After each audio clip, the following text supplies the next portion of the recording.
Olá, queridos amigos e irmãos em Cristo. Sejam todos muito bem-vindos a mais um estudo profundo da Palavra de Deus.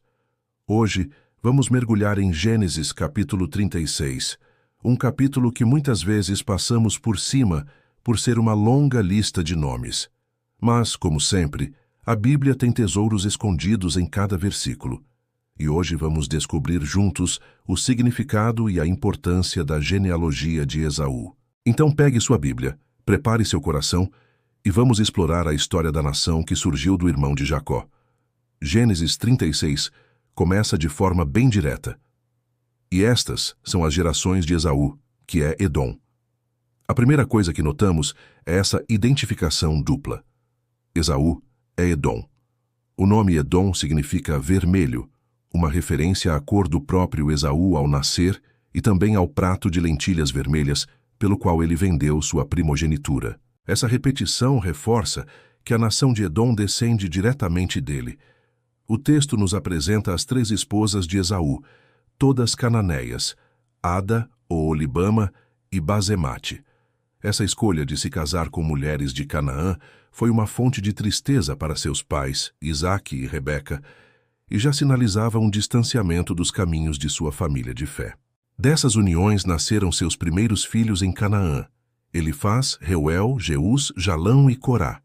Esses filhos seriam os pilares da futura nação edomita. O versículo 6 nos traz um momento crucial. Esaú pega sua família, seus bens, tudo o que ele havia acumulado em Canaã, e se muda. Por quê? Porque a fazenda deles era muita para habitarem juntos. Jacó e Esaú haviam se tornado tão prósperos, tão abençoados por Deus em bens materiais, que a terra não conseguia mais sustentar os dois. Isso nos mostra algo poderoso. A separação deles não foi motivada por um novo conflito ou por ódio, mas pela abundância da bênção de Deus sobre ambos. Deus cumpriu sua promessa a Isaque, abençoando seus 2 filhos. Esaú, então, se estabelece na montanha de Seir, que se torna a terra de Edom. Essa separação geográfica foi necessária para que as 2 nações, Israel e Edom, pudessem crescer e se desenvolver conforme o plano soberano de Deus. A partir do versículo 9, o capítulo detalha a descendência de Esaú, agora como o pai dos edomitas na montanha de Seir. A lista começa com os filhos de Elifaz, filho de Ada, nomes como Temã, que se tornaria conhecido por sua sabedoria, e Amaleque, nascido da concubina Timna. Os amalequitas se tornariam inimigos perpétuos de Israel, mostrando como as escolhas de uma geração podem ter consequências duradouras. Depois, vêm os filhos de Reuel, filho de Basemate, e os filhos de Oolibama. O texto não os lista apenas como filhos, mas os identifica como príncipes ou chefes de clãs. Isso mostra a estrutura social e política que estava se formando. Esaú não estava apenas gerando uma família, mas fundando uma nação com líderes, territórios e uma organização própria. Cada nome representa um clã, uma linhagem que formaria o povo edomita. É interessante notar como a Bíblia, mesmo focada na linhagem da promessa através de Jacó, dedica um capítulo inteiro para registrar a descendência de Esaú com tanto detalhe. Isso demonstra o cuidado de Deus com toda a sua criação e a fidelidade em cumprir suas promessas, mesmo para aquele que desprezou sua primogenitura. Esaú também foi abençoado com uma grande nação, conforme a palavra que Isaque proferiu sobre ele. O capítulo então muda o foco para os habitantes originais da terra de Seir, os Horeus. Antes de Esaú chegar, essa terra já era habitada. O texto lista os filhos de Seir, o Horeu, e seus príncipes. Isso nos dá um contexto histórico e geográfico. Mostra que a tomada da terra por Esaú envolveu a assimilação ou o deslocamento desses povos originais.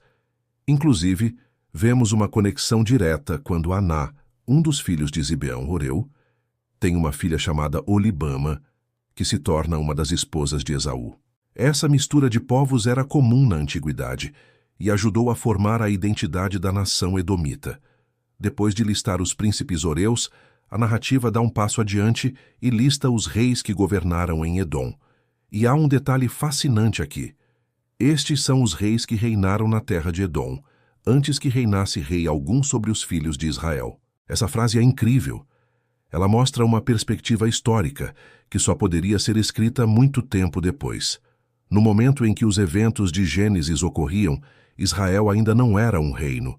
Mas o autor sagrado, escrevendo sob a inspiração do Espírito Santo, já antecipa a monarquia de Israel.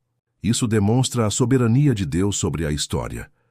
Enquanto Edom já tinha uma monarquia estabelecida, com uma sucessão de 8 reis, Israel ainda era um conjunto de tribos.